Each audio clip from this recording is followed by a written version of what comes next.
hauji moina tawrise am usita banga si ju ngodi sida desi office thomjan bada asuk pa yawi kaiguna da moina tawrise akhoi ji am usita ba akhoi gi atatai ta ba akhoi na tawrise hayngwai tungi akhoi di sigini haloiraktana akhoi gi tungi suron isa isu singi damaktani new Checkon bazar women society gi Meira Paibi secretary malini amasung IDP amasung akhoi gi club akhoi mayam jiga pullaga tawjabani maram di kaiguna habam tamda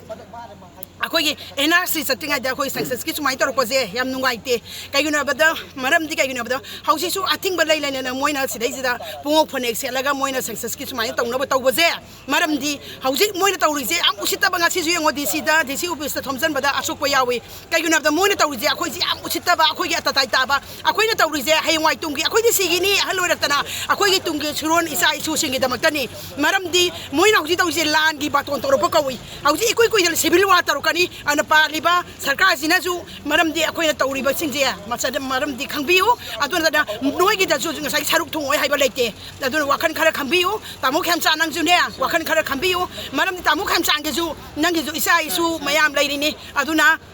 na sana bab tabiyu aduna hauji che maram di kai guna da lan gi baton torokanu isu ikoi koi da na khoi civil war ai ba je soi da torokani tamu kham chan isana bab tabiyu